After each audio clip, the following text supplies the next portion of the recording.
honourable member for New Brunswick Southwest. Madam Speaker, as the MP for New Brunswick Southwest, I know firsthand how harmful ArriveCAN was on the lives and livelihoods of Canadians. That's because my riding in southwest New Brunswick borders the state of Maine, the United States of America. I have 5 international crossings, and many of these border points don't really feel like we're dealing with a foreign government, a distant government. That is because these cross-border communities were actually in place long before Confederation even. So these communities, with Maine residents on one side and New Brunswick residents on the other, have long lived together, shared services, emergency services, shared community activity. And so when the border was closed, that had a devastating impact. And the solution of ArriveCAN was a poor one. There is a very good reason why the Auditor General should conduct a performance audit, including the payments, contracts, and subcontracts for all aspects of the ArriveCAN app, and to prioritize that investigation. The ArriveCAN-Scam disrupted lives and family relations, it damaged the Canadian economy, and infringed on mobility rights. We have discovered it was a costly government boondoggle rolled out by this Liberal government, which seems incapable of governing any federal institution in this country, whether it's passport offices, whether it's the CRA, whether it's social programs. This is a government that just can't shoot straight. They can't govern well, and as a result, costs are going up everywhere. And this program, like many others, was a costly and unnecessary bureaucratic exercise. It was also heavy-handed and trampled over the guaranteed constitutional rights of Canadians. First, the cost. Millions spent on a computer-based program and a mandate forcing all travelers, citizens and visitors alike, to register before entering Canada, or for citizens for coming home. Failing to do so could result in fines and/or forced lockup. Independent software developers tell us that this app could have been built for less than $250,000, $250,000. Wow. And could have been completed in a weekend, but not in Ottawa, not under this government. Instead, the Liberals spent an eye-popping $54 million and paid out millions to Liberal consultants. Yep. And of course, the government now won't tell us who received those payments. Who got rich? Who got rich? My colleague from Leeds, Grenville, Thousand Islands, and Rideau Lake spoke about the gross negligence that went towards the creation of the ArriveCAN-Scam. Regrettably, everything he said is true. It's true. $1.2 million paid to one company, the government said, and then the company stood up and said, we didn't receive a dime. Well, where'd that money go? The Auditor General needs to investigate this because the government is not coming clean with this Parliament and is not coming clean with Canadians.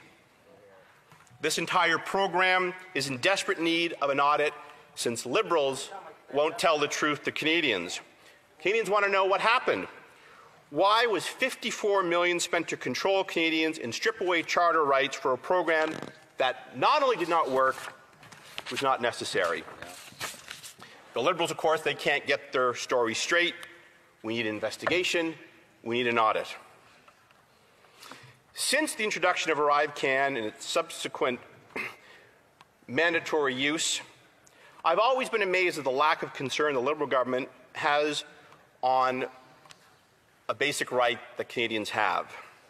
And that is anyone who is legally allowed to enter Canada either as a Canadian or permanent resident under the Liberals could now suddenly be denied re-entry of this country for the threat of a fine of up to $5,000 and or a 14-day quarantine because they did not register to come back into their own country.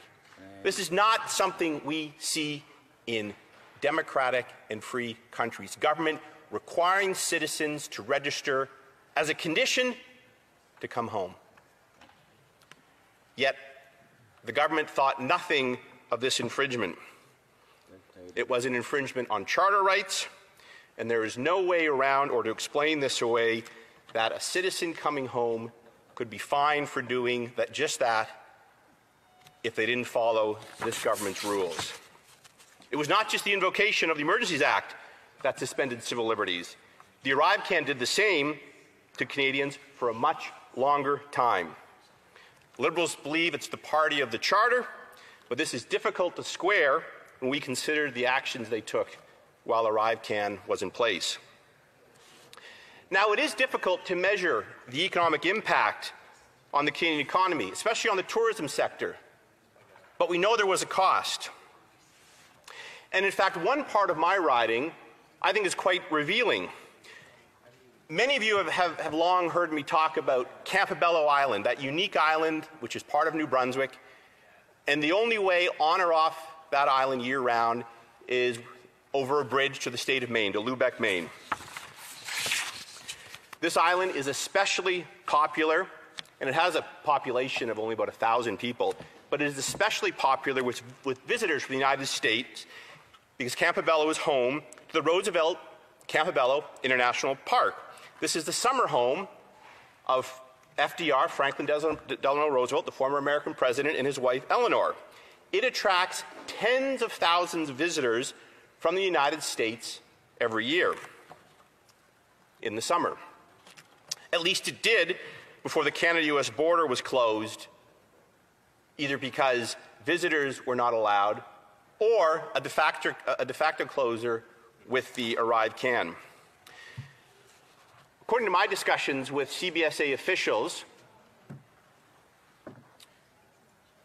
American motorists that crossed into Campobello from the state of Maine, for every 3 cars that arrived, 2 were returned to the state of Maine because these U.S.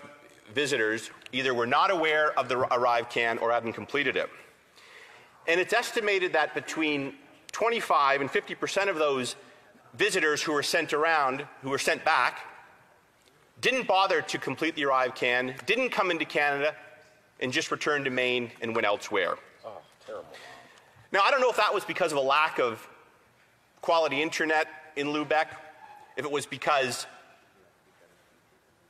senior citizens aren't familiar with apps and uploading medical documents, or if it's because these Americans just didn't feel comfortable about uploading documents into the database of a foreign country. But you know what could have happened? If the government had been more reasonable from the start, they could have allowed CBSA officials to screen individuals at land crossings that enter our country and to do their job. But they didn't. Instead, it was a bureaucratic mess. It caused hardship to Campobello. It caused hardship to tourist operators across New Brunswick, as well as across Canada. And like everything else, this government failed at its task to run the country in a way that doesn't penalize Canadians and working Canadians. Last week I was home in New Brunswick, in St. Andrews, where I know the Liberals came back from a summer caucus meeting, and I asked some of the operators how the season went. And the answer was great once the Americans were allowed in at the end of the summer. It has an impact when we close the border and don't allow our American friends in. The ArriveCAN was a costly and flawed program, and there are many, many questions for the auditor to look at. If ArriveCAN requires you to take a PCR test and schedules pickup by the government testing supplier, why were so many rural homes in my riding completely ignored for pickup? Why did the government not contract this pickup service to Canada Post and the rural post office carriers so rural homes could be serviced? How many PCR tests were left outside homes on doorsteps for pickup and never collected? Why were children who were ineligible for COVID vaccines forced into quarantine because of random selections? Great question. There are numerous questions that the auditor should look at. If this motion passes, I intend to forward these questions to the Auditor General of Canada And I hope the House votes to pass this so we can get down and see what happened with the ArriveCAN-Scam. Thank you. Questions and comments? The Honourable for Fleetwood Port Kills. Well, thank you, Madam Speaker. It would be nice if the Conservatives could square a few things and pick a lane, because early in the pandemic, all we heard from the Conservatives was close the border, shut it down. And then, once the vaccines became more readily available, they sided with the people who would be just quite happy to have unvaccinated people spreading the virus back and forth across the American border. So where are you? Where are they, pardon me, on this one? Is it they don't like ArriveCAN just simply because it does what it does? The Honourable Member for New Brunswick Southwest. Well, I think Liberal members, I've heard this line of questioning before, as typical, I've forgotten a few important facts. When they were busy locking down Canadians, they kept the airports in this country open. Flights were coming in from around the world. They had it backwards.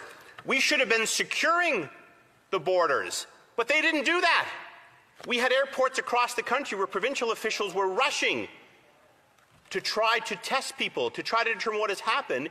This government closed its eyes to the problems abroad, focused on Canadians locking them down, and that is why the problem became as serious as it did, as fast as it did, because of this government's neglect, not because of what Canadians were doing in their homes and their communities across this country. Order. I haven't called for questions and comments again, and so I would just ask members to wait till I do that before they speak. Questions and comments. L'honorable député de Jonquière. Madame la Présidente, nos amis conservateurs nous parlent des dépenses du gouvernement qui font grimper le coût de la vie, nous disent qu'il faut mieux utiliser l'argent des contribuables et éliminer le gaspillage. Et là, ils identifient 54 millions de dollars qui arrivent d'ArriveCAN. C'est une bêtise, je suis d'accord avec eux. La semaine passée, on leur a montré une plus grosse bêtise. La monarchie, c'est récurrent, 67 millions de dollars par année qu'on pourrait couper. Mais je vais vous parler de la bêtise stratosphérique, la bêtise des bêtises, qui est le secteur gazier pétrolier qui reçoit par année 8,5 milliards, pas des millions, milliards de dollars. Et là, aujourd'hui, on voit que ExxonMobil fait passer ses profits de 4,7 milliards par année à 17,9 milliards. Et nos amis conservateurs nous disent qu'il faut soutenir le secteur gazier pétrolier. Et ce qu'on doit critiquer, c'est le 54 millions de ArriveCAN. Est-ce qu'il y a juste moi qui trouve ça indécent? The Honourable Member New Brunswick Southwest. Non, mais écoute, avec notre gouvernement libéral ici, il y a plusieurs endroits où on trouve qu'il y a un gaspillage d'argent. Moi, je ne suis pas tout à fait d'accord avec mon collègue ici. D'après moi, il faut soutenir notre secteur énergique pour avoir des prix que les consommateurs peuvent payer. Jusqu'à date, c'est parce qu'on a la taxe sur le carbone et des régulations que le coût de l'énergie monte et monte et monte. Alors, écoute, si on a des policiers, des solutions qui vont augmenter les prix vont augmenter. Puis finalement, sur notre roi, écoute, je ne pense pas que ça c'est une priorité pour les Canadiens, non pour les Québécois non plus. Alors, écoute, ça c'est un débat pour un autre jour, mais moi, je dis long live the king. Questions and comments. We have time for a brief question. The Honourable Member for Edmonton-Griesba. Thank you very much, Madam Speaker. I want to thank my honourable colleague for his interventions today, and I want to really think about what work the public service does to date. And we know that the public service is a very valuable service, especially throughout the pandemic. We've seen Canadians rely on the services of the public service. What we know as well is that this Liberal government supports outsourcing. We hear that from public service workers across Canada, that outsourcing is hurting our workers. Would the member agree that we need to protect the public service workers, ensure that there's quality for the taxpayer, and make sure these programs actually work? The Honourable Member for New Brunswick Southwest, a brief answer, please. Well, thank you, and I appreciate that coming from my colleague on the Public Accounts Committee. I tend to agree with that. I think the amount of outsourcing from this government is stratospheric. It is costing taxpayers way too much money. But I also think there's a quid pro quo. If we're going to rely on public servants need to show up and do their job. In my riding and across this country, Service Canada closed for too long during the pandemic. If Service Canada wasn't there when Canadians needs it most, I think a lot of Canadians will ask, why do we need Service Canada? So I agree with the member. Let's rely on our public servants, but at the same time, let's ensure they do the job they've been hired to do.